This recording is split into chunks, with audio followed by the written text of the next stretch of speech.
Hello students, topic for today's lecture is angina pectoris. Angina pectoris. Angier means to strangulate and pectus meaning chest. In angina pectoris, patients complain of chest pain and the chest pain is described as heavy, pressing, squeezing, substernal pain which radiates to left arm, left shoulder and jaw. Angina pectoris is clinical manifestation of reversible myocardial ischemia. Here the myocardial ischemia is reversible and is due to increased myocardial oxygen demand or decreased myocardial oxygen supply or both. In angina, injury to cardiac cells is reversible. Here the cardiac cells are alive but ischemic. But in case of myocardial infarction, cardiac cells get necrosed. In this slide, we will study why there is chest pain in angina pectoris. Increased myocardial oxygen demand or decreased myocardial oxygen supply or both lead to myocardial ischemia.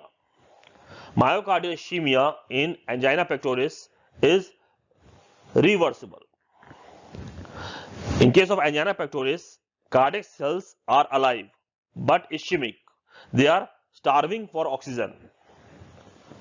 And in case of myocardial infarction, cardiac cells get necrosed. There is necrosis of cardiac cells in myocardial infarction. Due to myocardial ischemia, metabolites like adenosine, bradykinin accumulate and stimulate nerve fibers in the myocardium and that result in chest pain. And the chest pain is described as heavy, pressing, squeezing, substernal pain which radiates to left arm, left shoulder and jaw. Coronary blood flow takes place during diastole. Therefore, duration of diastole is important for the coronary circulation. The longer the diastole, better is the coronary blood flow. So this point is important. The longer the diastole, better is the coronary blood flow. If the diastole is prolonged, coronary blood flow increases. Now, how to increase myocardial oxygen supply? Myocardial oxygen supply can be increased by vasodilation of coronary arteries. Vasodilation of coronary arteries will bring more blood and oxygen to the cardiac cells. So, oxygen supply to the cardiac cells can be increased by vasodilation of coronary arteries. The other way to increase myocardial oxygen supply is by decreasing heart rate. Because when heart rate is decreased, diastole is prolonged. And when diastole is prolonged, coronary blood flow becomes better.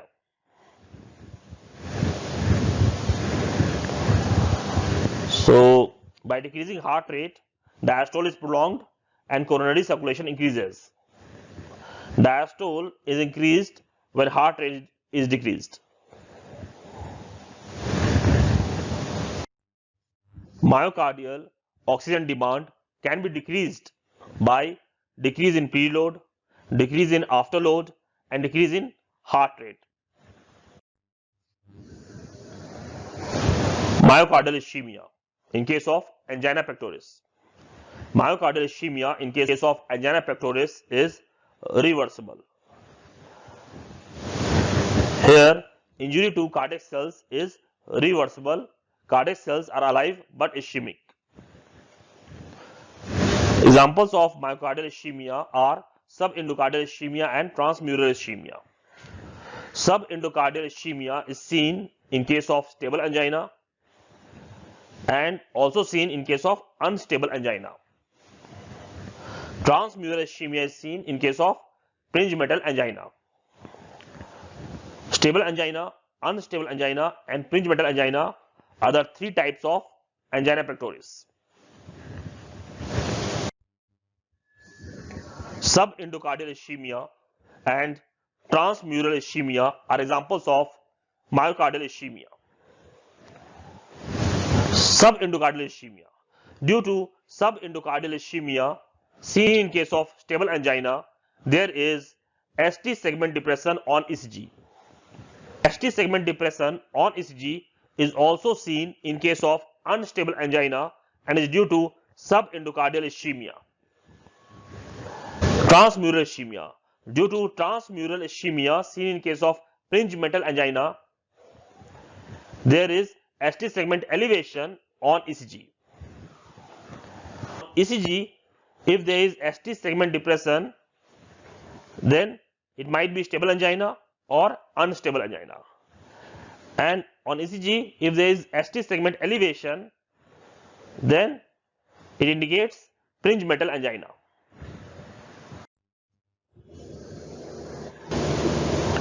Now we will discuss how subendocardial ischemia is occurring in angina pectoris and how does it result in chest pain. First, layers of heart wall. Epicardium is the outer layer, myocardium is the middle layer, and endocardium is the inner layer of heart wall. Coronary artery supplies epicardium, myocardium, and endocardium of heart wall. Through this coronary artery, blood and oxygen reach epicardium, myocardium, and endocardium. Plaque in coronary artery, as in case of stable angina and unstable angina, or there is myocardial thickening seen in case of hypertrophic cardiomyopathy. Due to plaque in coronary artery, less blood, that is oxygen, reaches under the endocardium and result in subendocardial ischemia. Due to subendocardial ischemia, metabolites like adenosine, bradykinin accumulate and stimulate nerve fibers in the myocardium, and that causes chest pain.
Layers of heart wall. Epicardium is the outer layer, middle layer is myocardium, and inner layer is endocardium. Coronary artery supplies epicardium, myocardium, and endocardium of heart wall. So blood and oxygen reach to epicardium, myocardium, and endocardium. The layers of heart wall. Epicardium is the outer layer, myocardium is the middle layer, endocardium is the inner layer. This is the coronary artery. Coronary artery is supplying epicardium, myocardium, and endocardium of heart wall. Through this coronary artery, blood, that is oxygen, reaches epicardium, myocardium, and endocardium. If there is a plaque in coronary artery, as in case of stable angina and unstable angina, less blood and oxygen reach under the endocardium. So due to plaque in coronary artery, less blood and oxygen reach under the endocardium. So that results in subendocardial ischemia. And subendocardial ischemia is seen in case of stable angina, and it is also seen in case of unstable angina. Transmural ischemia. Sudden, severe coronary artery vasospasm, as in case of fringe metal angina, lead to involvement of epicardium, myocardium, and endocardium of heart wall. So all layers of heart wall are affected in transmural ischemia as coronary artery is constricted severely. Due to transmural ischemia, metabolites like adenosine, bradykinin accumulate and stimulate nerve fibers in the myocardium. That causes chest pain in case of fringe metal angina.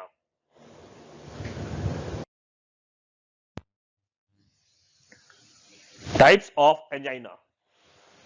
Angina is mainly of three types. First, stable angina or classical angina. Second, unstable angina. Third, fringe metal angina or variant angina or vasospastic angina. In the next lecture, we will continue our discussion on angina pectoris.